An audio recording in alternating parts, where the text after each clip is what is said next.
Mister جناح آپ نماز کیوں نہیں پڑھتے؟ قائد اعظم محمد علی جناح رحمۃ اللہ علیہ کا جواب سن کر مولوی شبیر علی تھانوی کے پسینے چھوٹ گئے۔ مولانا اشرف علی تھانوی کے خلیفہ اور نائب مولوی شبیر علی تھانوی بیان کرتے ہیں کہ ایک دفعہ مجمع عام میں بڑے بڑے رہنماؤں کی موجودگی میں میں نے قائد اعظم رحمۃ اللہ علیہ سے نہایت بے باک انداز میں سوال کیا، مسٹر جناح آپ نماز کیوں نہیں پڑھتے؟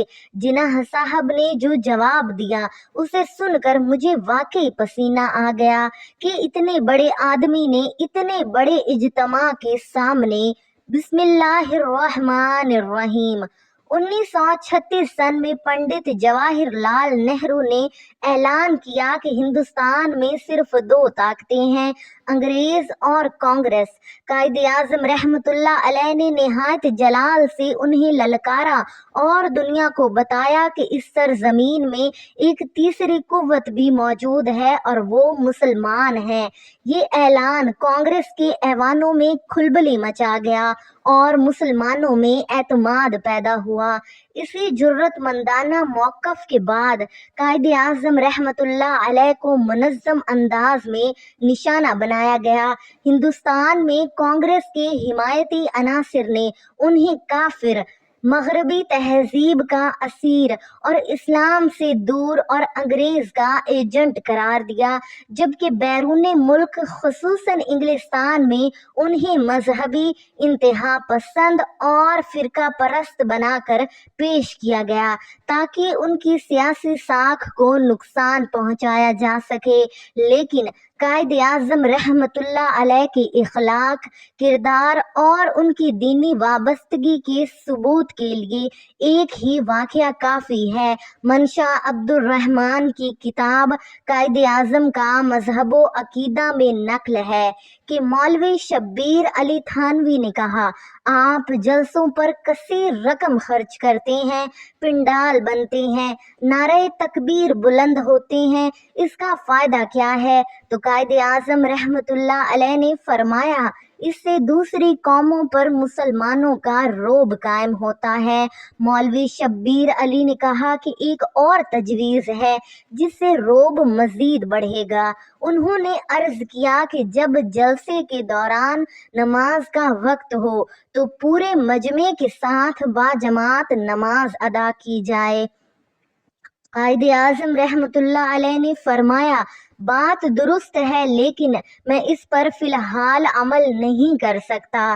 جب مولوی شبیر نے پوچھا کہ کیوں، تو قائد اعظم رحمۃ اللہ علیہ نے وضاحت کی کہ اگر وہ خود امام بنے تو اپنی اہلیت نہیں ہے، اور اگر کسی اور کو بنایا جائے تو دیوبندی اور بریلوی اختلافات کی وجہ سے الگ الگ جماعتیں بن جائیں گی۔ اس سے غیر مسلموں کے سامنے مسلمانوں کا اختلاف واضح ہوگا جو فائدے کے بجائے نقصان دہ ہوگا۔ ناظرین کرام، یہ وہ بصیرت ہے جو ظاہر کرتی ہے کہ قائد اعظم رحمۃ اللہ علیہ نے سیاست اور دین کے تعلق کو حقیقی طور پر سمجھا اور ہر عمل کو قوم کے فائدے کے مطابق کیا۔ یہاں ہمیں یہ بھی سیکھنے کو ملتا ہے کہ قائد صرف اپنے اثر و رسوخ کے لیے عمل نہیں کرتے بلکہ قوم کی فلاح اور بھلائی کے لیے ہر فیصلہ سوچ سمجھ کر کرتے ہیں۔ مولوی شبیر علی تھانوی نے کہا کہ کم از کم آپ خود تو نماز ادا کریں، چاہے کوئی آپ کے ساتھ پڑھے یا نہ پڑھے۔ مسٹر جناح آپ نماز کیوں نہیں پڑھتے؟ مولوی شبیر علی تھانوی بیان کرتے ہیں کہ اس سوال کے بعد، یعنی جب انہوں نے یہ سوال پوچھا تو اس لمحے ان پر سخت ہیبت طاری ہو گئی، انہیں پسینہ آ گیا اور وہ اندر سے شدید متاثر ہوئے کہ اتنے بڑے اجتماع میں ایسا منظر دیکھ کر ان کے دل پر گہرا اثر پڑا اور وہ اپنے آپ کو سنبھال نہ سکے۔ وہ لکھتے ہیں کہ اس سوال سوال کا اثر اتنا گہرا تھا کہ کچھ دیر کے لیے وہ تقریباً بول نہ سکے اور صرف قائد اعظم رحمۃ اللہ علیہ کو دیکھتے رہے۔ ناظرین کرام، یہ لمحہ ہمیں یہ سبق دیتا ہے کہ حقیقی عاجزی اور خوف خدا کا تعلق منصب سے نہیں بلکہ انسان کے دل اور روح سے ہے۔ یہ سوال سنتے ہی قائد اعظم رحمۃ اللہ علیہ آگے جھک گئے اور نہایت عاجزی سے فرمایا، میں گنہگار ہوں، خطا کار ہوں، آپ کو پورا حق ہے کہ آپ مجھے نماز کا کہیں اور میں وعدہ کرتا ہوں کہ آئندہ نماز کی پابندی کروں گا۔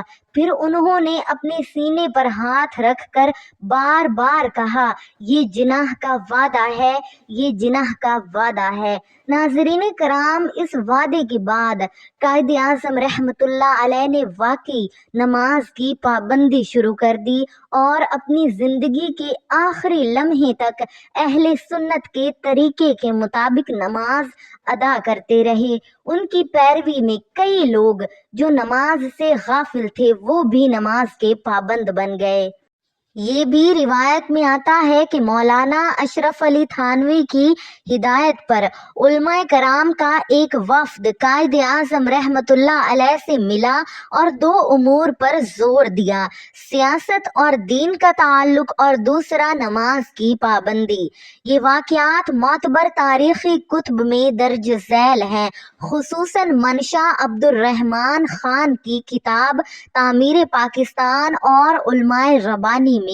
ناظرین کرام، قائد اعظم رحمۃ اللہ علیہ نہ تو کوئی مذہبی پیشوا تھے اور نہ ہی علماء کرام کے طرز کی تربیت رکھتے تھے، مگر وہ ایک سچے مسلمان تھے، اسلام کی بنیادی تعلیمات پر یقین رکھتے تھے، قرآن مجید کو رہنما مانتے تھے اور پاکستان کو ایک اسلامی جمہوری اور فلاحی ریاست بنانا چاہتے تھے۔ ناظرین کرام، یہ سب واقعات ہمیں یہ سکھاتے ہیں کہ قائد اعظم رحمۃ اللہ علیہ کی سچائی، اخلاق اور قوم کے لیے فکر کسی بھی منصب یا طاقت سے زیادہ تھی۔ جس طرح انہوں نے پاکستان بنانے کا وعدہ پورا کیا، اسی طرح انہوں نے اپنی ذاتی زندگی میں بھی تمام وعدے نبھائے۔ ناظرین کرام، یہ شخصیت ہمیں آج بھی عاجزی، انصاف اور قوم کی بھلائی کے لیے سوچنے کی ترغیب دیتی ہیں۔ یہاں ہم یہ بھی دیکھ سکتے ہیں کہ قائد اعظم رحمۃ اللہ علیہ کی قیادت صرف کسی طاقت یا منصب پر نہیں تھی بلکہ اعتماد، بصیرت اور اخلاق پر مبنی تھی۔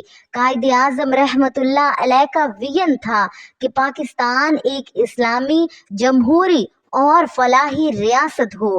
انہوں نے بار بار کہا کہ قرآن اور سنت ہمارے رہنما ہیں اور ریاست کے قوانین انہی اصولوں پر مبنی ہونے چاہیے۔ یہ فلسفہ آج بھی ہمارے لیے مشعل راہ ہے۔ قائد اعظم رحمۃ اللہ علیہ کی زندگی ہمیں یہ سکھاتی ہے کہ وعدوں کی پاسداری، اخلاقیات اور قوم کے لیے فداکاری حقیقی قیادت کی نشانی ہے۔ اللہ تعالیٰ قائد اعظم محمد علی جناح رحمۃ اللہ علیہ کو جنت الفردوس میں اعلیٰ مقام عطا فرمائے، آمین۔ یاد رہے کہ اصلی طاقت اور عظمت اللہ تعالیٰ کے حضور عاجزی میں ہے۔ ناظرین کرام، یہ ویڈیو ہمیں یہ سبق دیتی ہے کہ قائد اعظم رحمۃ اللہ علیہ کی زندگی، وعدوں کی پاسداری اور اخلاقی قیادت آج بھی ہمارے لیے مشعل راہ ہے۔ ناظرین، کمنٹ میں اللہ تعالیٰ کے 99 اسماء حسنیٰ میں سے کوئی ایک نام ضرور ٹائپ کریں۔ جزاک اللہ۔